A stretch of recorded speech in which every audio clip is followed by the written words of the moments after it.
結構自分が、関わった、ワンパンマン、ワンパンチマンであったりとか、ドラゴンボールであったりとか、世界ですごく支持されていまして、フランスにも多くのファンの方がいらっしゃるのは存じてますので、現地で、直接皆さんとお会いしてお話しするのがとても楽しみです。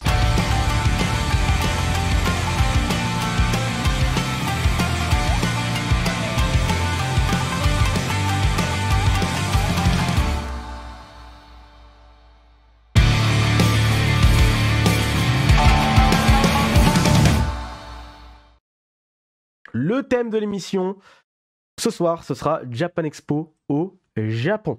Japan Expo au Japon, c'est une longue histoire d'amour entre vous et le Japon, le pays du soleil levant. Et ça commence en 1999, François. Oui, parce que Sandrine et moi, on va pour la première fois au Japon en 1999. Et c'est aussi de là qu'est né le Japan Expo. En fait, le nom Japan Expo, c'est on faisait des conventions de manga, d'animation, de jeux vidéo. Et quand on va au Japon en 1999, on se dit, bon, on veut parler de toute la culture japonaise. Et il faut qu'on trouve un nom qui reflète ça. Et c'est là d'où est partie l'idée de Japan Expo tel qu'on le connaît aujourd'hui, même si ça a évolué en 23 ans, la vache. Même si ça a évolué, oui. Mais on s'est aussi rendu compte que mettre les pieds au Japon, c'était essentiel pour retranscrire tout ce qu'on avait envie.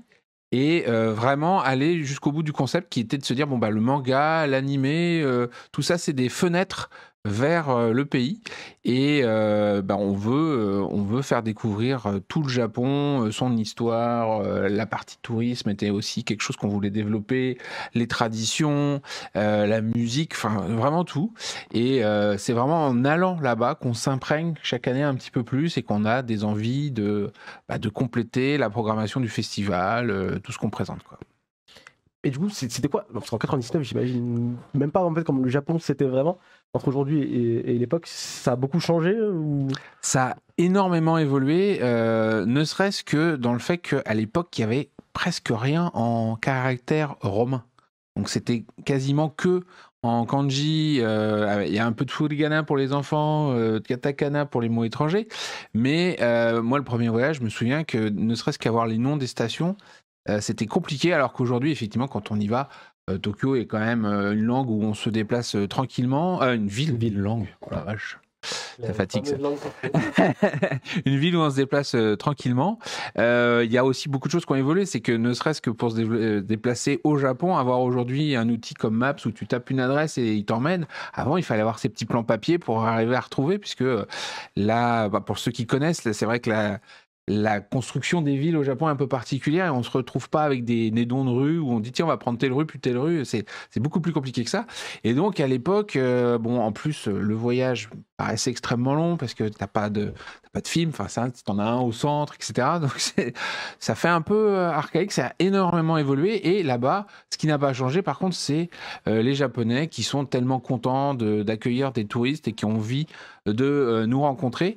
La différence sur l'accueil des Japonais, c'est qu'ils parlent de plus en plus anglais. Donc on peut de plus en plus échanger avec eux parce que malheureusement, quand on ne parle pas japonais, l'anglais reste la langue internationale. Et voilà. Et du coup, chaque année, on avait envie d'y retourner, mais le voyage d'après n'est qu'en 2003. Au final, 2003, puisqu'on y retourne, et là, c'est à la fois personnel et plaisir, parce que c'était mon voyage de noces quand même, et boulot, parce qu'on commence à aller rencontrer des sociétés japonaises, des maisons d'édition de manga, d'animé, etc., pour principalement notre travail qui était à l'époque éditeur DVD, musique et CD, mais aussi pour commencer à démarcher des artistes, présenter le festival. Donc en 2003, par exemple, j'avais rencontré monsieur Hiroshi Watari, l'acteur de Charivan, pour le convaincre de venir sur le festival. Voilà. D'accord, ok. Donc c'est vraiment en 2003 qu'on a commencé à aller au Japon dans un but professionnel. C'est ça. Avant, on s'imprégnait, et puis en 2003, on commence à avoir nos premiers rendez-vous avec pas mal d'artistes et de boîtes au final. Du coup, là, Thomas, tu étais quoi en 2003, c'est-à-dire 2003, non. 2004 Ouais. 2004. Ouais, juste après. Parce que j'ai fait mon voyage de noces sans Thomas, en fait. Je suis pas. J'imagine aussi que. Même si on partage les micros, on a quand même gardé certaines limites. Mais ouais, on allait au Japon et ce qui est assez fascinant, c'est les opportunités que ça nous a ouvertes. Ça veut dire que tu rencontres des gens. Mais quand tu es là-bas et que tu peux directement parler avec eux, même si parfois l'anglais c'est compliqué, même s'il faut des traducteurs et ainsi de suite, ils te disent bah tiens, on va te présenter machin, et puis après machin il va te dire bah tiens, je vais te présenter bidule. Et un jour on a rencontré un monsieur d'un certain âge qui s'appelait monsieur Hamano et qui nous a dit bah je vais vous emmener à une petite fête et je vais vous présenter des gens. Et là c'était n'importe quoi parce que enfin on a croisé. C'est une époque en fait qui correspond au début de la société, puisque jusqu'en 2006, on fait ça en tant qu'association, et en 2007, quand on crée la société CFA Event, il se trouve qu'on commence à avoir plus de relations avec les institutions, avec le gouvernement, etc. Et du coup, on a la chance d'être invité par le ministère de la Culture à un forum. Le World Cultural Forum. Le World Cultural Forum organisé avec l'UNICEF. UNESCO, et dans lequel on intervient. Et là, c'est vraiment le début d'un networking, donc d'une création d'une réseau de contacts beaucoup plus important et qui est essentiel à ce qu'on fait encore aujourd'hui. Et c'est aussi là qu'on a appris justement à comment travailler avec les Japonais, avec les entreprises japonaises, avec les artistes japonais, comment networker, comme on dit en bon français, parce que on s'est aperçu, on a appris des choses de fou, mais par exemple, les simples choses que tout le monde connaît, mais sur le fait qu'on ne peut pas dire que les choses soient difficiles au Japon. Quand on dit que quelque chose est difficile, c'est qu'en fait, ce ne sera pas possible. Ouais. Mais toi, tu es français, tu ne le sais pas. Au début, on y allait en disant difficile n'est pas français, on va y arriver. Et on insistait, jusqu'au moment où ils nous disaient les gars, vous êtes gentils. Ben voilà, on a vraiment appris beaucoup de choses et on a rencontré plein de gens qui nous ont appris ça. Et puis on a rencontré plein de gens qui nous ont ouvert les portes de la pop culture. Et une grande partie de ce qu'est Japan Expo aujourd'hui vient sans aucun doute du temps qu'on a passé au Japon notamment. À rencontrer, à croiser des gens, à se dire bah tiens on se reverra dans tant de temps, et puis en fait pendant des années on parle avec des gens, puis d'un coup pof, ça génère quelque chose, et c'était hyper précieux, et je pense qu'on s'est rendu compte encore plus à quel point c'était précieux maintenant que le Covid nous a privés pendant quelques années de cet échange, et que en revenant là on a eu il y a eu un appel d'air quand même, quelque chose d'hyper fort quoi. Oui, puis alors le Japon, c'était aussi l'occasion de voir qu'est-ce qui marche au Japon en ce moment, quelles sont les dernières nouveautés dans tous les domaines, parce que on ne se contente pas d'aller voir les librairies, on va en concert, etc. Et puis plus le temps passait, plus on avait aussi cette chance d'avoir des contacts qui nous emmenaient faire découvrir des choses, etc.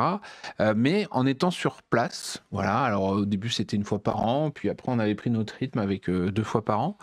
On a l'occasion effectivement de voir plein de choses et de se dire tiens ça c'est vraiment sympa, effectivement ça a l'air de cartonner au Japon en ce moment, ça serait bien qu'on trouve un moyen d'en parler dans le cadre du festival, et c'était le moyen, en tout cas on a vraiment cette impression là que c'est un bon moyen de retranscrire ce qui se passe au Japon en ce moment, sans avoir juste un regard de loin quoi. On parcourt les rues, on voit ce qu'il y a, ne serait-ce que même en affiches, etc. On peut voir quelles sont les actualités, ce qui sort au cinéma, aller dans les salons, puisque maintenant on a un salon qui s'appelle Anime Japan, mais à l'époque il y avait déjà le Tokyo Anime Fair, et c'était quand même l'occasion de voir tous les studios qui présentaient toutes leurs nouveautés de l'année à venir, etc. Donc c'était vraiment ultra riche en informations sur tout ce qui était actualité et les futurs hits à venir dans tous les domaines. Ou même le Tokyo International Music Market, pareil, qui nous a permis de rencontrer énormément de décideurs du monde de la musique. Et s'il y a eu autant de musique à Japan Expo pendant des années et des années, bah, c'est grâce à ce genre de moments où on a rencontré plein de gens d'un coup, avec parfois des questions qui étaient un petit peu dures, du genre, alors à votre avis, comment est-ce qu'on va réussir en Europe ?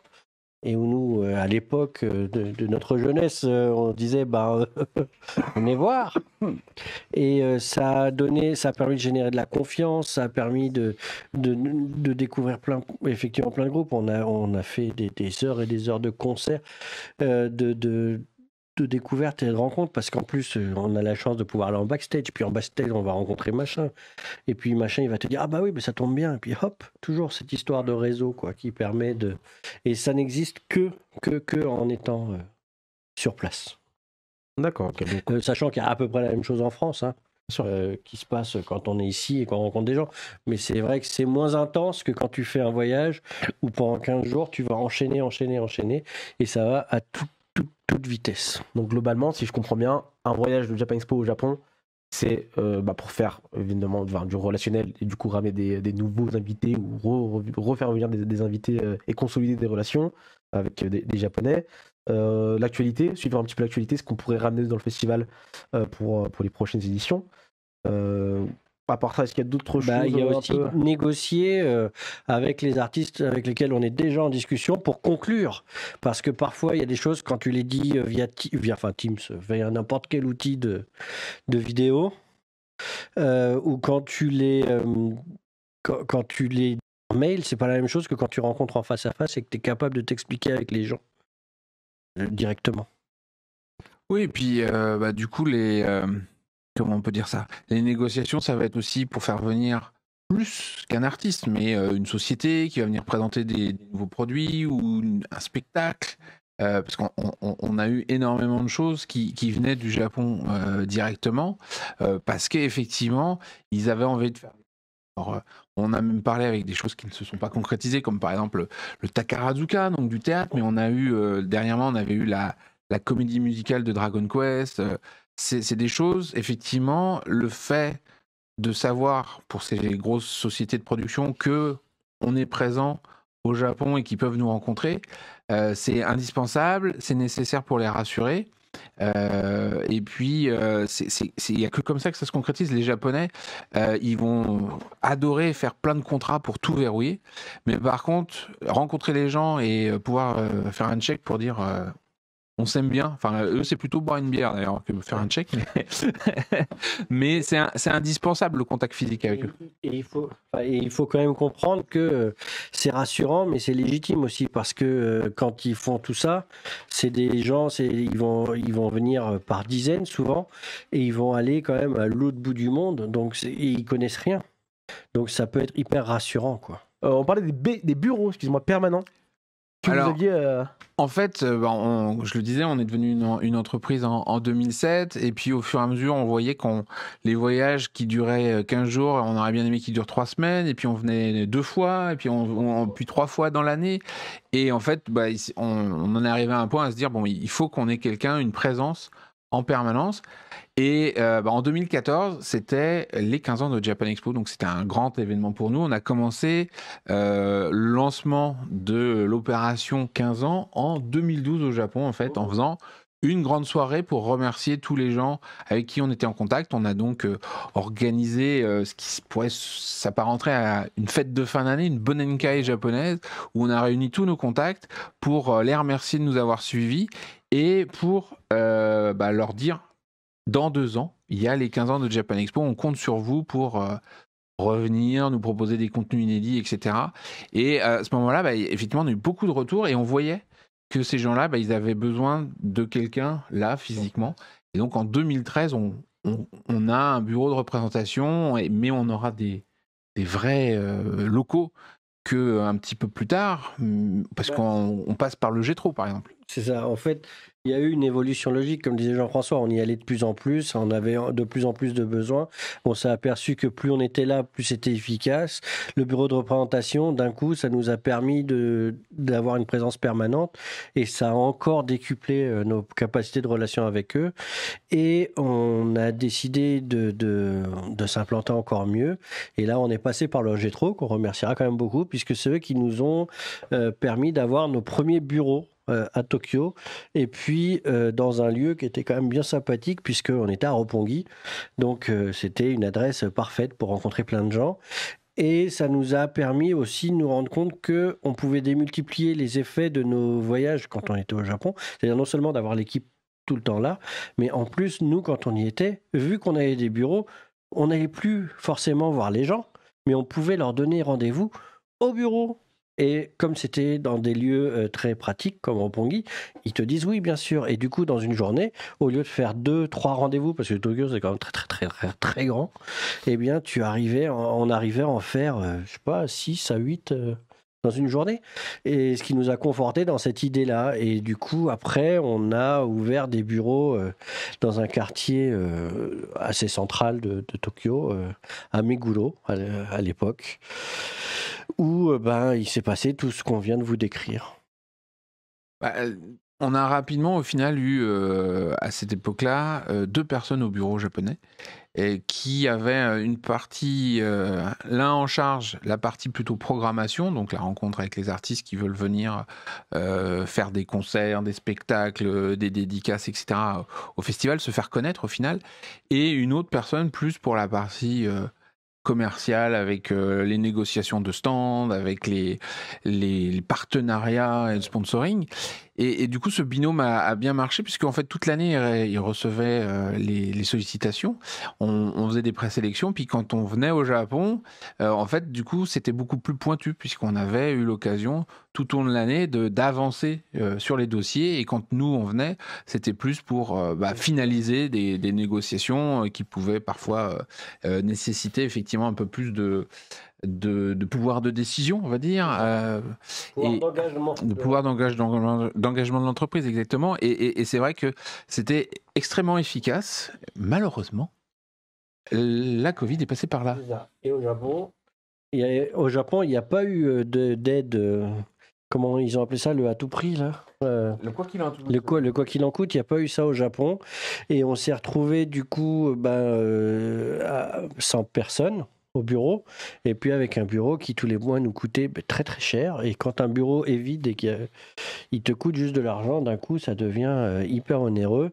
Et comme on n'avait plus l'occasion de faire Japan Expo, comme on n'avait plus trop de perspectives de voyage au Japon, c'est devenu malheureusement inéluctable pour nous de se dire qu'il valait mieux, pour un temps donné en tout cas, fermer ce bureau. Donc l'ère Tokyo bureau à Meguro est finie depuis le Covid.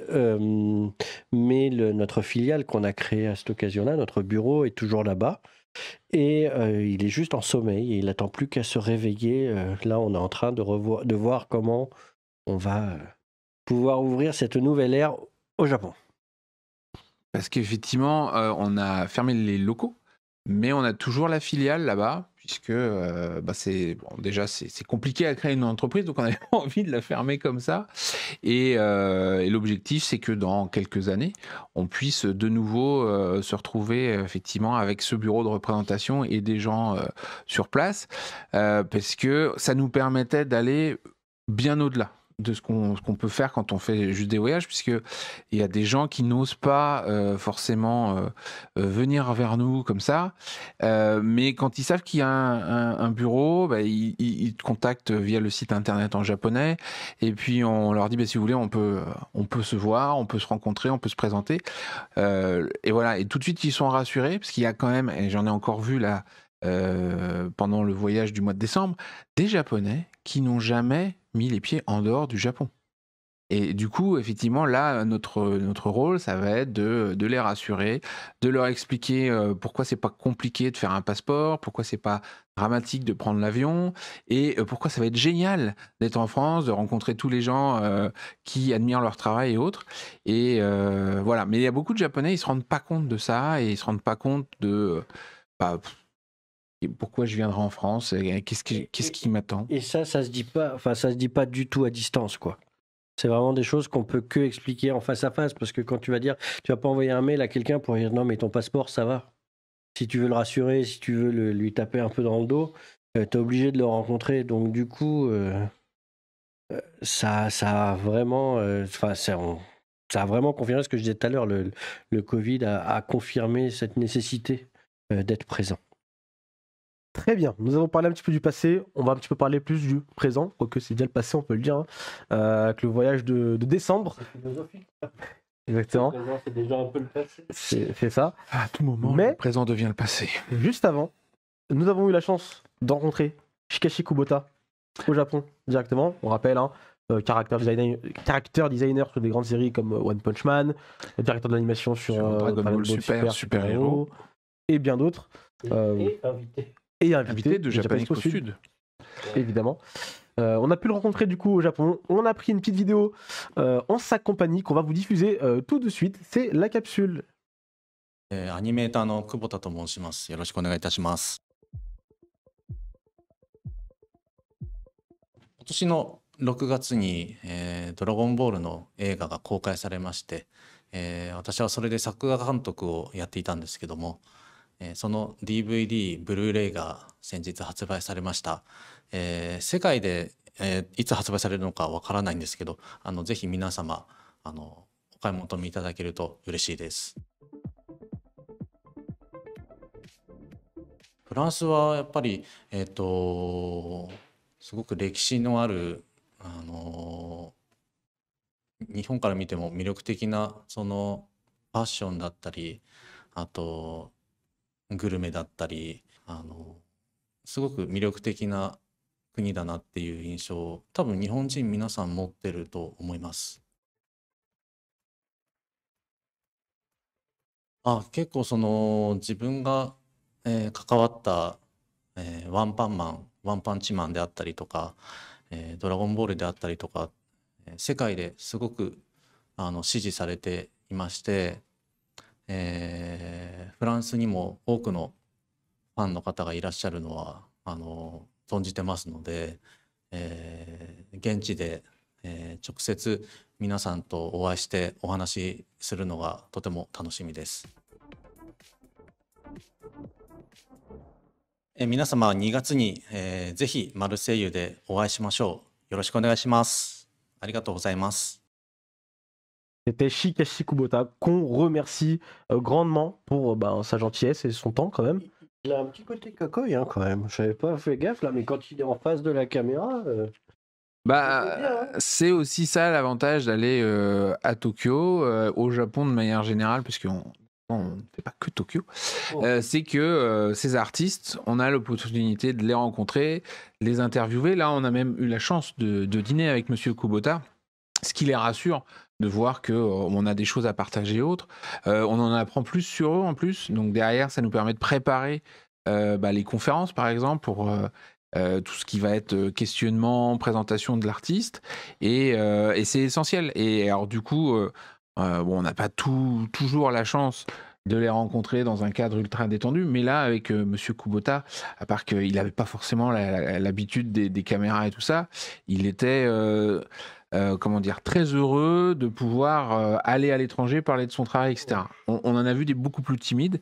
C'est vrai que Monsieur Kubota, j'ai l'impression qu'il a une grande envie et une grande impatience de tous vous rencontrer pour partager un moment avec vous. Et ce sera Japan Expo Sud, donc c'est plutôt une très très bonne nouvelle. Vous étiez au Japon. C'est très très bientôt aussi. Très très bientôt, effectivement. Vous étiez au Japon du 3 au 18 décembre dernier, messieurs, après 3 ans du coup sans Japon. Alors moi oui, 3 ans moi moi et Thomas 1 an. Un peu moins. Le tricheur. Il a des passeports familiaux. Voilà. C'est ça, j'ai eu le droit. Bon, j'ai quand même rempli des dossiers long comme un jour sans pain, mais du fait de ma situation familiale, j'ai pu partir au Japon pendant les Jeux Olympiques, écoute, et c'était étonnant parce que Tokyo était désert. Voilà, mais ça nous a donné un up hein, parce que on a rencontré pas mal de gens. Après, j'y allais pour des trucs pas très fun parce que on parlait de finir le bureau. Eh bien, une fois qu'on a eu arrêté le loyer, il fallait vider les bureaux. Donc, j'ai eu la joie absolue de vider des bureaux à Tokyo avec cette découverte du tri à la japonaise. Quand tu as des bureaux, c'est chaud. J'imagine même pas les galères que ça devait être. Mais pour revenir quand même sur le voyage de décembre, c'est aussi un petit peu le retour aux sources pour vous. Le retour aux sources dans le sens, on retrouve un petit peu les contacts sur place. Il y a un truc magique aux États-Unis, au Japon, et notamment dans les entreprises, c'est que tous les 2 ans, 3 ans, les gens changent. Donc il y a plein d'entreprises qu'on est allé voir où en fait on a découvert des nouvelles personnes. Parce que quand on a contacté, on a dit ah bonjour, on viendrait bien vous voir. Et ben soit on avait les abonnés absents, soit on avait quelqu'un qui nous disait ah bah non, mais moi maintenant je suis à la compta, faut contacter machin. Donc on a rencontré plein de gens nouveaux. On a aussi retrouvé plein de gens anciens. Et globalement, tout le monde était hyper content, quoi. C'est vraiment tout ce qu'on disait tout à l'heure sur renouer le contact et redire on est bien là et c'est reparti, quoi. Mais par contre, c'était quand même un sacré retour en arrière. C'est-à-dire que on a des choses qu'on va reprendre quasiment de zéro. Parce qu'effectivement, on a la notoriété de Japan Expo, mais on avait une certaine routine qui s'était mise en place. Alors, certains, effectivement, d'une année à l'autre, quand on allait les voir, ils avaient déjà sorti en disant voilà, le line-up pour l'année prochaine, on peut vous proposer ça en avant-première, etc. Bon, bah là, il va falloir remettre en route ces routines. Et puis, il y a énormément de changements parce que moi je vais pour rencontrer les gens de Sunrise avec qui on a collaboré sur les 40 ans de Gundam et notamment pour préparer l'exposition sur Tsukasa Ojo puisqu'ils sont studio d'animation de City Hunter et en fait Sunrise a été racheté par Bandai Namco. Du coup je rencontre Madame Suzuki comme la dernière fois, sauf que c'est pas la même Madame Suzuki.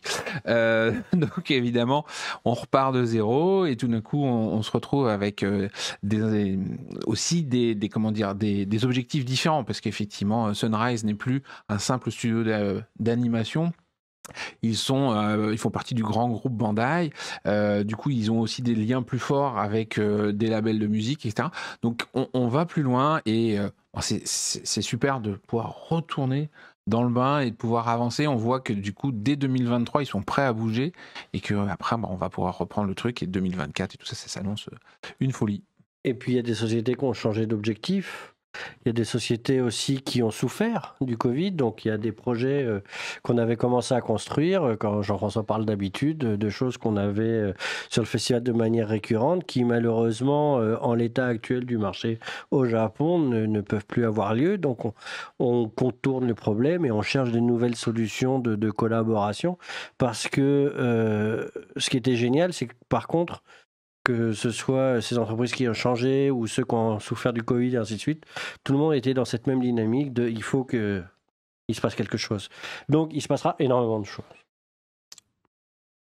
On a aussi vu Monsieur Ojo, j'en parlais, parce que j'ai pas rencontré que Sunrise, on a eu l'occasion de rencontrer Monsieur Ojo, on a fait un interview de Monsieur Ojo, malheureusement qu'on ne pourra pas vous diffuser parce que Monsieur Ojo ne souhaite plus diffuser de vidéos avec lui ou de son. Donc on a fait cette interview pour pouvoir intégrer l'interview en version écrite dans l'exposition qu'on est en train de produire pour cet été. Par contre, ça nous a permis de valider avec lui son planning et tout ce genre de choses. Donc c'est des moments importants. Et puis on a vu un autre mangaka qu'on avait évoqué et on a eu une visite extraordinaire parce que quand on parle mangaka, on se dit studio de mangaka ou machin. Mais non, là, on a vu un mangaka qui nous a fait visiter la Diète, donc la chambre des députés japonais.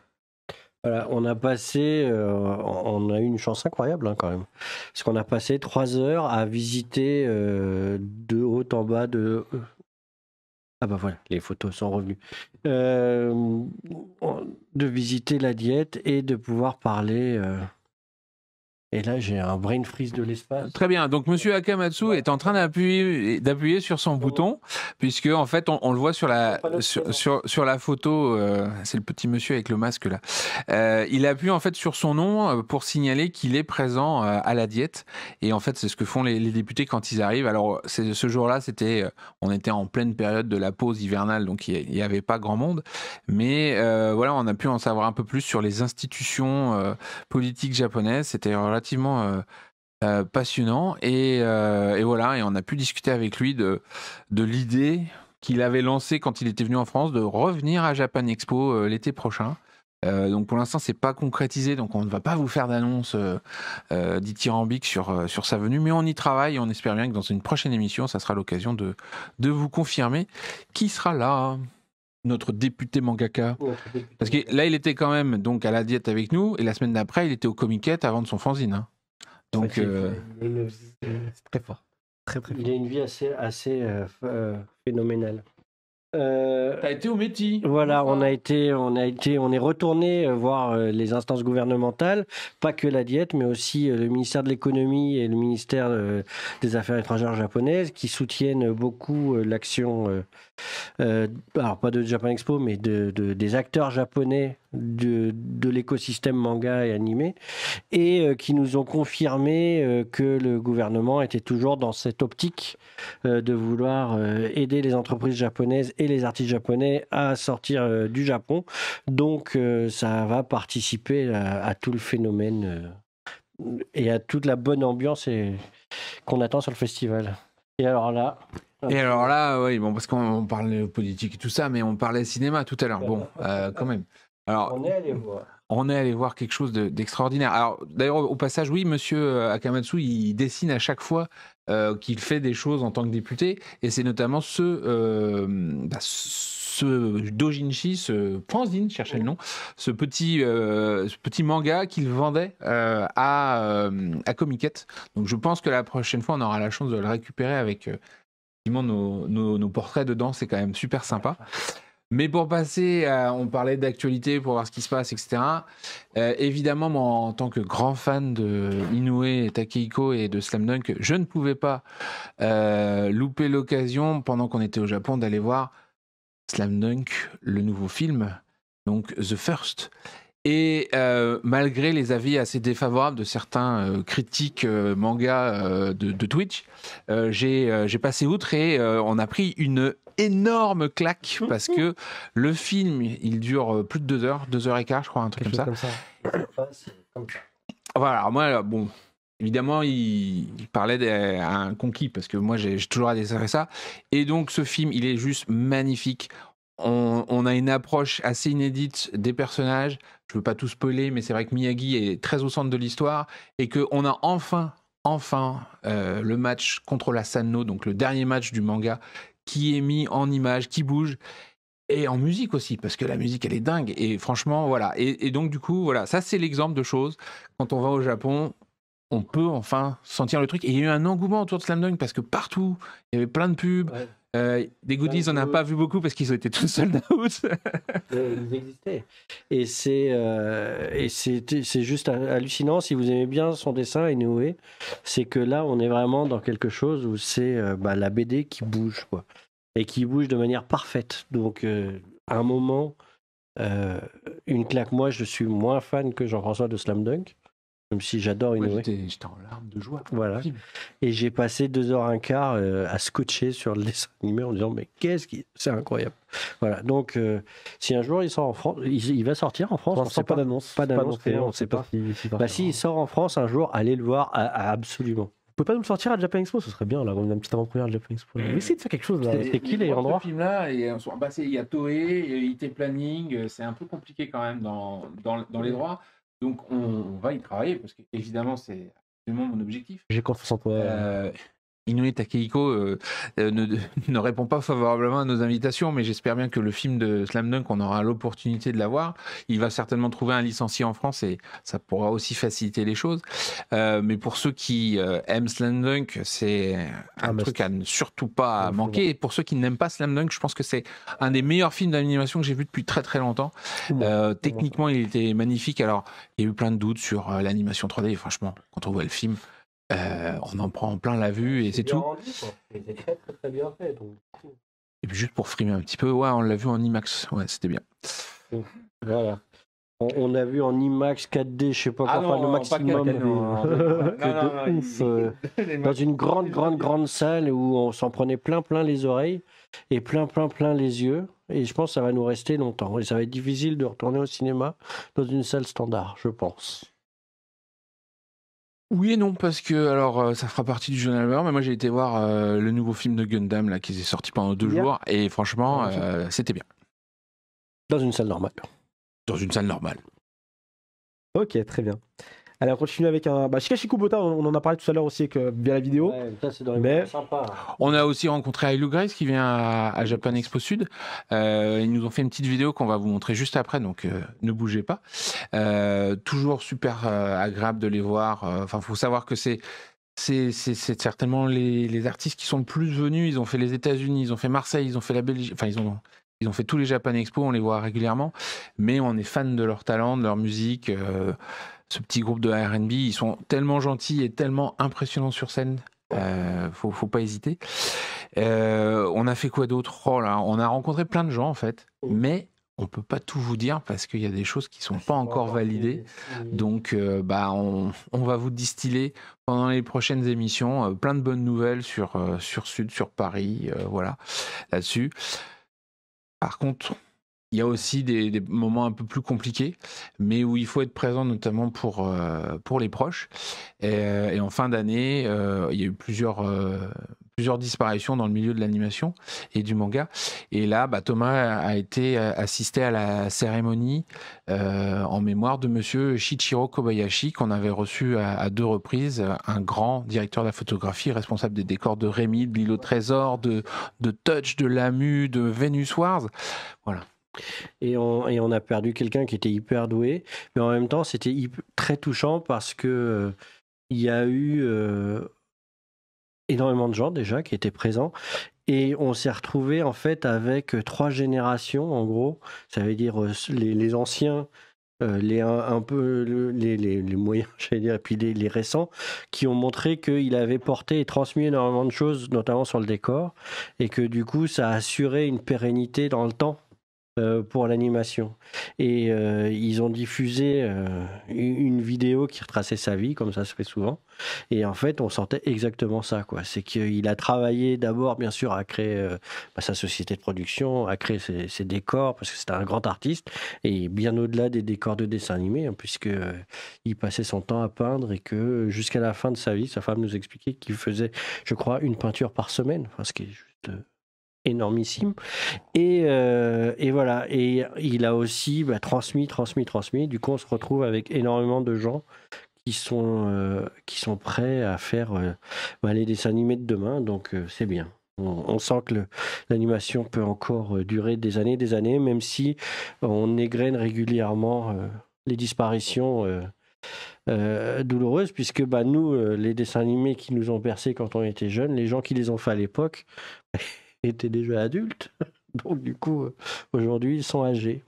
Et ça fait partie un petit peu de notre manière de les remercier, de pouvoir être présent à ce genre de cérémonie, et aussi de faire certaines fois des choses à Japan Expo sur l'ancien temps de l'animation, où il y a des gens qui nous disent « mais à quoi ça sert personne s'y intéresse ». C'est un moyen de témoigner, parce que au Japon, ils sont pas toujours hyper forts pour témoigner de la gratitude à tous ces gens qui ont fait les dessins animés et les mangas de l'époque, et que nous, en tant que Japan Expo, maintenant, on a l'opportunité de le faire, donc on le fait. Malgré tout, dans le milieu de l'animation, moi, j'ai été encore convaincu là que il y a vraiment ce principe de maître et élève, en fait. Et donc, du coup, les animateurs d'aujourd'hui, ils sont tous très respectueux de leurs aînés. Donc, quand un grand monsieur comme monsieur Kobayashi, qui avait quand même plus de 80 ans, disparaît, on voit tout ce qu'il a transmis aux générations d'après. Et on en parlait, alors c'était pas de Monsieur Kobayashi, mais avec Monsieur Kubota, par exemple, on parlait de ses influences, de ses maîtres, etc. Et quand ils rentrent dans les studios, ils ont toujours quelqu'un qui va les guider, leur senpai au final. Et Monsieur Kubota, par exemple, c'était un animateur qui s'appelle Obari Masami, qui est assez peu connu en France, mais qui est très talentueux, parce qu'on lui doit... Alors, par exemple, en France est sorti le film animé de Fatal Fury. Donc ça date maintenant. Mais voilà, donc lui, il a un style très particulier. Et quand on en entend, quand Monsieur Kubota en parle, mais enfin voilà, c'est impressionnant, parce que aujourd'hui, on voit le style de Kubota, on dit, il est largement... au-dessus, mais il a un tel respect pour son maître qu'on sait que c'est important de faire vivre ces anciens au travers de Japan Expo, d'expositions, d'invitations. Alors là, avec la Covid, c'est vrai que au-dessus de 70 ans, ils ont du mal à se déplacer, les Japonais, mais il est indispensable pour que nos générations de Français, les plus jeunes, comprennent toute l'histoire du manga, de l'animation, de parler aussi des plus anciens. Évidemment, on a une pensée pour la famille, pour les proches, et on dédicace cette émission à Monsieur Kobayashi Sensei, qu'on regrette. Allez, on continue quand même l'émission avec Illu Grace. Du coup, on en a parlé un petit peu plus tôt. On a une petite capsule, on les a rencontrés aussi au Japon, et on a pu vous tourner une petite vidéo ce maintenant sur la capsule. 私の名前はアイレグレースのアイレです。担当ボーカルです。僕はカズです。担当はドラムです。今年2022年に、新しい曲を3曲リリースしました。芸術の国っていうイメージがもともとありました。で僕が小さい頃から、絵画とか、彫刻とかよく好きでやってたので、とても憧れのある場所です。アメリカとパリとマルセイユ3回出させていただいて、なんか本当になんかもう数えきれないぐらいのたくさんいい思い出があって、本当に大好きなイベントです。で私たちの、やっているジャンルが R&B で最初に出演したのがアメリカなんですけど、そのアメリカの本場のその R&B の土地で、そのパフォーマンスすることができて、とても、ジャパンエクスポには感謝しています。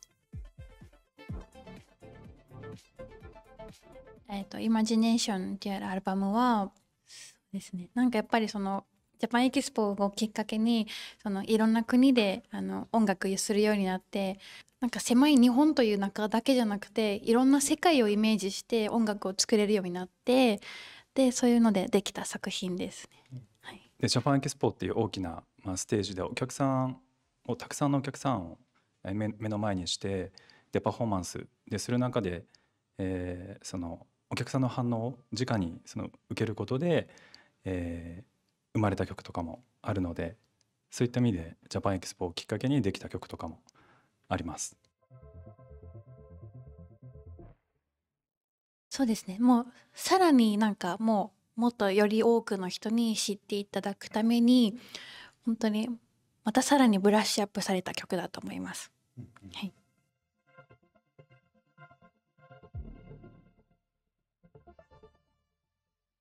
そうですね、やっぱり、コロナの影響で私たちミュージシャンはなかなか活動ができないっていう中があったんですけど、その中でも、自分たちのやれることっていうのは、何もできないっていうことはなかったので、やっぱり作品を作ったりとか、あとは映像を通して YouTube とかを通して、パフォーマンスを、アップしたりとか、そういったところを、自分たちができる範囲で地道に活動を続けてましたね。私は個人的に1年間ほぼ毎日のように動画配信ライブ配信をやってましたね。